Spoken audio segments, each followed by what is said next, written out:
Hello guys, it's me again with the daily puzzle. Today, white to move and win.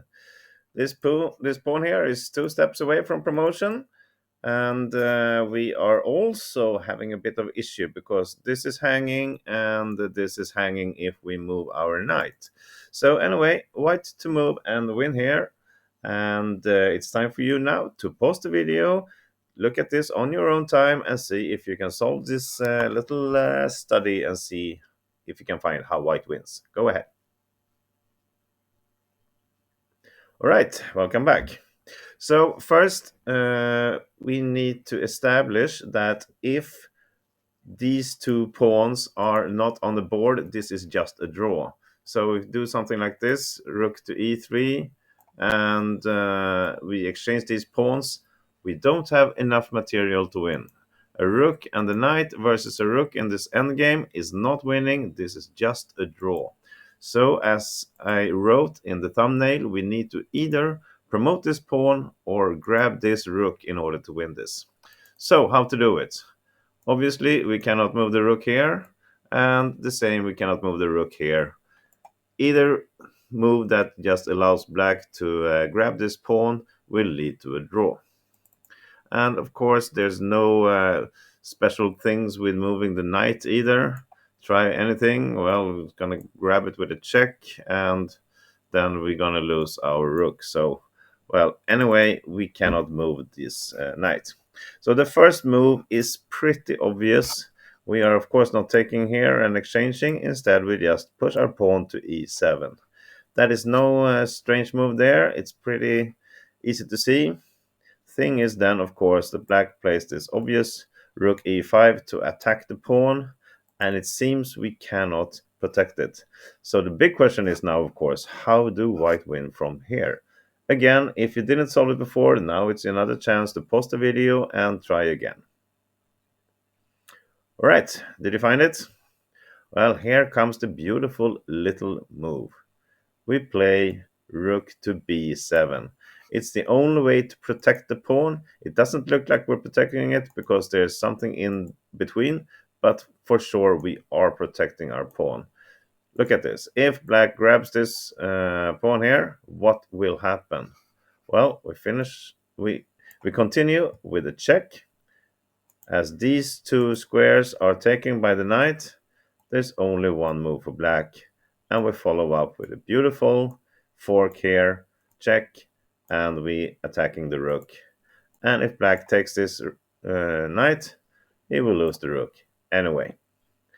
And it turns out, after these moves, black cannot really do anything about it. What if he just ignores this, playing perhaps d5? Well, we will have the same check, and this fork will still be valid. So let's go back again. No, backed up too far. All right, here. So he cannot move the rook. He cannot take the pawn, I would say. He cannot move this pawn. What about moving the rook somewhere else? Perhaps here, attacking our knight. What will happen then? Well, now we can just ignore this threat. So we keep on walking with our king. If he takes here, well, then we're gonna promote, and then we win. So black cannot really do anything. Perhaps now he wants to push his pawn here, getting away from the fork, but we can just still ignore it. Pushing the king here to f3. The rook cannot go back here because of the fork again, obviously. And if he tries to go somewhere else, he cannot move away from the e file. The only place he can go to is e2. And what will happen then? Well, then we can pretty quick just get this winning by moving our knight, blocking the way to this pawn, and we will promote this one in the next move and win this. Okay, so let's see what happens if black starts moving his king instead. Now we can give a check. Black king goes back, and we have a fork. Or he goes somewhere else. It doesn't really matter, you see, where he goes. It will be a fork. And if he goes to the b file, we have a discovered check here. And in any case, we will win the rook. Okay, so if black instead moves this king to a5, well, then we have a check here. And the king is forced to either a4 or a6. Doesn't matter. We will have another check here.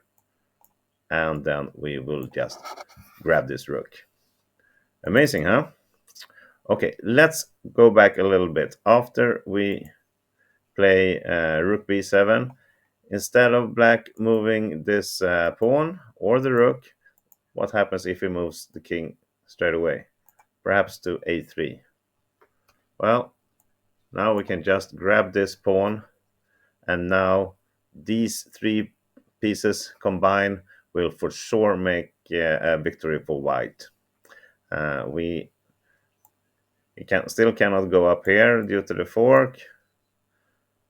And if he does something else, just tries to escape with his king, well, it's pretty easy win for us. We can do many things. Best thing is just to run our king up here. And finally, this is winning for white. You see, it's pretty obvious. Doesn't matter. It doesn't really threaten anything. We can just continue like this. And he has to move. And what should we do? Well, we can attack here and then follow up with putting the knight here. In any case, this is a winning situation for white, and really nothing else can be done. So let's go back. After rook b7, the king is more or less forced on the a file. He cannot really move anything of this, and if he tries something slow, we will just run our king up here and take care of business, and white wins from here. All right, thank you everybody for watching. I hope you enjoyed this little study. Have a great day. See you tomorrow. Bye-bye.